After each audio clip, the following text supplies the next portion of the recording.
அனைவருக்கும் வணக்கம். இந்த வீடியோவில் எதை பற்றி பார்க்க போகிறோம் அப்படின்னா, இந்தியன் பேங்க்கோட மொபைல் பேங்கிங் அப்ளிகேஷனில் இருக்க யூபிஐ ஐடியை எப்படி டெலீட் பண்ணுறது அப்படிங்கிறத பார்த்தா இந்த வீடியோவில் பார்க்க போகிறோம். இந்த மொபைல் பேங்கிங் அப்ளிகேஷனை ஓப்பன் பண்ணிக்கோங்க. என்ன யூபிஐ பின்னு கொடுத்துருக்கீங்களோ அதை என்ட்ரு பண்ணி கிளிக் பண்ணி ஓப்பன் பண்ணிக்கோங்க. ஓப்பன் பண்ணோடனே அதோட ஹோம் பேஜ் ஓப்பன் ஆகும். இது மாதிரி எதாவது நோட்டிஃபிகேஷன் வந்தால் க்ளோஸ் பண்ணிக்கோங்க. இதில் யூபிஐ டீட்டெயில்ஸ் எல்லாமே லெஃப்ட் சைடில் ஃபஸ்ட்டில் இருக்க மேனேஜ் யூபிஐ அதில் தான் இருக்கும். அதை கிளிக் பண்ணிக்கோங்க. அடுத்த பேஜ் ஓப்பன் ஆகும்.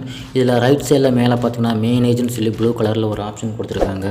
அதை கிளிக் பண்ணிக்கோங்க. நெக்ஸ்ட் பேஜ் ஓப்பன் ஆகும். இதில் பார்த்தீங்கன்னா செலக்ட் யூபிஐ ஐடின்னு இருக்குது. நீங்கள் ஒன்றுக்கு மேற்பட்ட யூபிஐ ஐடி ஓப்பன் பண்ணி வச்சுருந்தீங்கன்னா அது எல்லாமே இதில் ஷோ ஆகும். இதில் எந்த யூபிஐ ஐடி நீங்கள் டெலீட் பண்ணணுமோ அதை செலக்ட் பண்ணிக்கோங்க. செலக்ட் பண்ணிங்கன்னா அந்த யூபிஐ ஐடி தான் மேலே காட்டும்.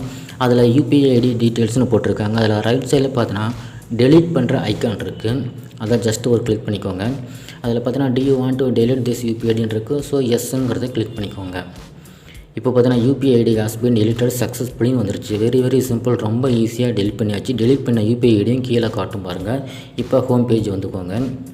இப்போ மேனேஜ் அப்படிங்கிற ஆப்ஷனை கிளிக் பண்ணிங்கன்னா நீங்கள் டெலிட் பண்ண யூபிஐ ஐடி இதில் இருக்காது. பார்த்தீங்கன்னா இந்த ஒரு யூபிஐ ஐடி மட்டும்தான் இருக்குது. ஓகே ஃப்ரெண்ட்ஸ், இப்படி தான் இந்தியன் பேங்க்கோட மொபைல் பேங்கிங் அப்ளிகேஷனில் யூபிஐ ஐடியை டெலீட் பண்ணுறது. இந்த வீடியோ எல்லாருக்கும் புரிஞ்சிருக்கும்னு நினைக்கிறேன். இந்த வீடியோ பிடிச்சிருந்தா லைக் பண்ணுங்கள்.